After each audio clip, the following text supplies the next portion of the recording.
मालिकेमध्ये आपण पाहतोय की आता इथे घरामध्ये प्रीती ही पूर्ण कपाट अस्ताव्यस्त करत असते.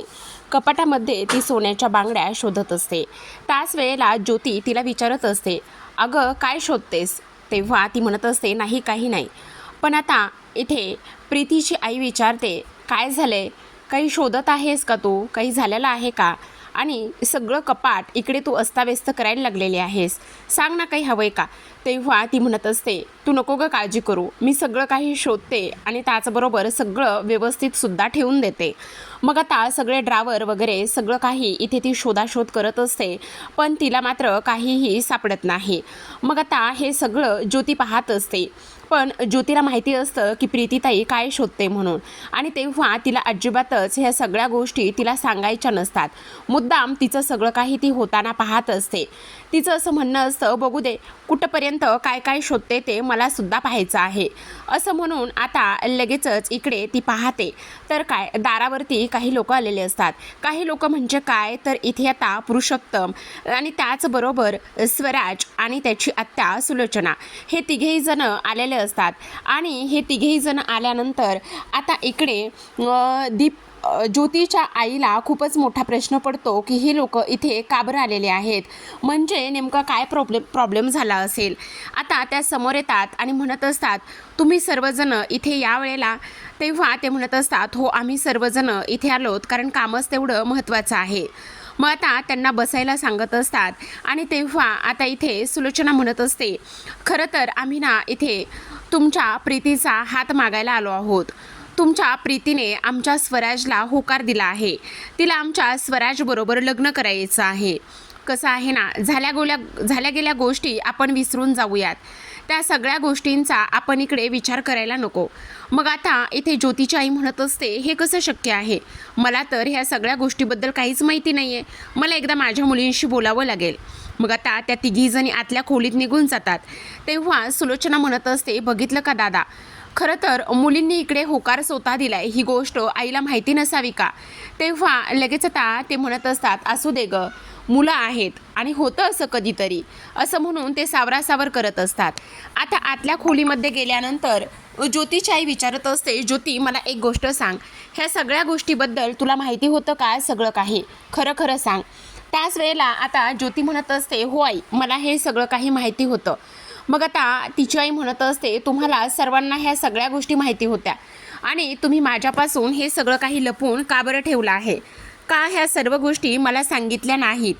आणि एका आईला आनंदच होईल. त्याचबरोबर प्रीती, मला एक गोष्ट सांग, आत्तापर्यंत सुजयच्या मृत्यूला जबाबदार तू त्यांच्या घरच्यांना मानत होतीस, मग तरीसुद्धा तू त्या स्वराजबरोबर लग्न करायचा कसा काय एवढा मोठा निर्णय घेतलास? आणि तू हा निर्णय घेतलास ते तर मला मान्यच आहे. मग आता प्रीती म्हणत असते, अगं आई, तुला सांगू का, जेव्हा मी इथे स्वराजला भेटले ना, आणि त्याचं भेटणं, त्याचं बोलणं, त्याचं समजून घेणं, ह्या सगळ्या गोष्टी मी पाहिल्या. आणि त्यानंतर असं ठरवलं की कधी ना कधीतरी मला कोणाबरोबर तरी लग्न करायचंच आहे ना. मग ती व्यक्ती दुसरी तिसरी कोणी नसून ती व्यक्ती इथे स्वराजच असावी, का बरं नाही? म्हणूनच मी विचार केला की त्याच्याबरोबरच लग्न करावं म्हणून. आता आई, मला एक गोष्ट सांग, तू ह्या सगळ्या गोष्टीसाठी मान्यता देतेस ना? तुला कसलाच प्रॉब्लेम नाही आहे ना? म्हणजे काही प्रॉब्लेम असेल तर तू सांगू शकतेस. त्याच वेळेला आता आई म्हणत असते, मला काहीच प्रॉब्लेम नाही बाळा. तुला एक गोष्ट सांगू का, तू एवढं सगळं काही करायला लागलीस ना, त्यामुळे मलासुद्धा आनंदच झाला आहे. एका आईला हा आनंद खूप जास्त महत्त्वाचा आहे. तू अजिबात काळजी करू नकोस. आणि त्याहूनही सगळ्यात महत्त्वाची गोष्ट तुला एक सांगू का, हे बघ, आता आईवडिलांना फक्त त्यांच्या मुलाचं सुख हवं असतं. तू अजिबात काळजी करू नकोस. त्याचबरोबर आपण पाहतो इकडे आता दुसऱ्या बाजूला हे तिघेही जण आतमध्ये बोलत असताना तिथे आता सुभद्रा काकू येतात. आणि सुभद्रा काकू आल्यानंतर ह्यांना पाहतात. आणि सुभद्रा काकूंनी पाहिल्यानंतर आता लगेचच इकडे त्या म्हणत असतात, तुम्ही इथे? तेव्हा ते म्हणत असतात, त्याचं काय आहे ना, बाकीची सगळीजणं आतमध्ये आहेत, ते बोलत आहेत, असं म्हणून सुभद्रा तिथेच थांबते. त्याच वेळेला आता त्या तिघी जणी बाहेर येतात. आणि जेव्हा त्या तिघी जणी बाहेर येतात त्याच वेळेला आता इकडे सुलोचना म्हणत असते, काय झालं, मुलींना काय सांगितलंय? तेव्हा ज्योतीची आई म्हणत असते, सुभद्राताई तुम्ही कधी आलात? हो मी आत्ताच आले ना. मग आता ज्योतीची आई म्हणत असते, खरं तर आत्ताच मला मुलींनी ह्या सगळ्या गोष्टी सांगितल्यात आणि जेव्हा मुलींनी मला ह्या गोष्टी सांगितल्यात ना तेव्हा मला समजलं की माझीसुद्धा ह्या लग्नाला परवानगी आहे. माझा मुलगा आणि तुमचा मुलगा आणि त्याचबरोबर माझी मुलगी ह्यांनी जर दोघांना एकमेकांना पसंत केलं असेल तर मला काहीच प्रॉब्लेम नाही, असं सुद्धा आता इथे ती बोलत असते. आता हे सर्व काही बोलल्यानंतर आपण पाहतो इकडे आता पुरुषोत्तम तोंड गोड करायला देत असतात, पण तेवढ्यातच सुभद्रा ते पेढे घेते आणि पेढे घेऊन त्या पेढ्यांचा पूर्ण भुगा करत असते आणि रागानेच आता पुरुषोत्तमवर ओरडत असते. ती म्हणत असते, तुमची हिंमत कशी झाली हे पेढे घेऊन आमच्या घरी येण्याची? तुम्ही समजता कोण स्वतःला? तुम्हाला कळतंय का? तुम्ही नराधमांनी माझ्या मुलाचा जीव घेतलाय आणि माझ्या मुलाच्या चितेवर स्वतःची पोळी शिकू पाहताय तुम्ही. तुमची हिंमत कशी झाली हे सगळं काही करण्याची?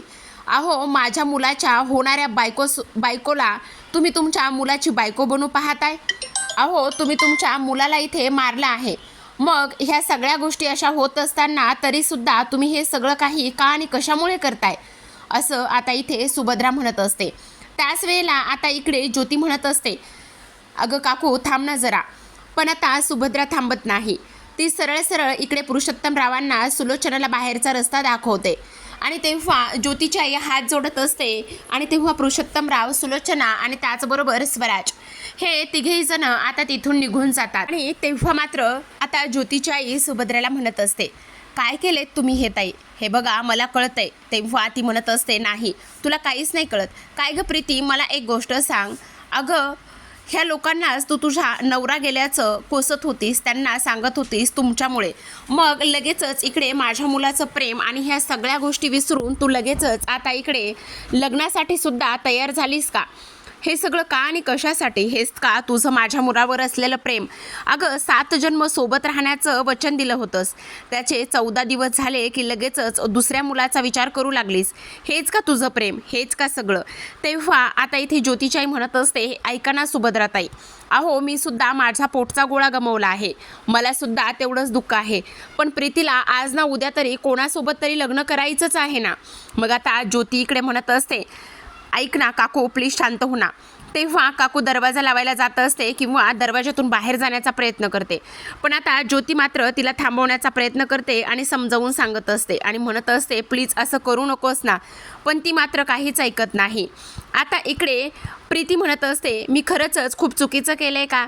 तेव्हा आता इकडे ज्योतीची आई म्हणत असते, नाही तू काहीही चुकीचं केलं नाही आहेस. आणि तेवढ्यात ज्योतीची आई खाली बसते आणि रडायला लागते. तेव्हा ज्योती म्हणत असते, आई तू काळजी करू नकोस ना, सगळं काही ठीक होणार आहे. काही जरी झालं ना तरीसुद्धा आपल्या ज्योतिताईचं लग्न होणार आहे. सगळ्या गोष्टी व्यवस्थितच होणार आहेत, तुला काळजी करण्याची काही गरज नाही. तेव्हा प्रीती म्हणत असते, अगं आई मला सांग, मी काय आणि कशा पद्धतीने चुकीचा निर्णय घेतला आहे? कधी ना कधी मला लग्न करायचंच आहे ना. मग तो स्वराज आहे म्हणून काय फरक पडला? मग आता लगेचच इकडे ज्योतीला त्या सगळ्या गोष्टी आठवतात.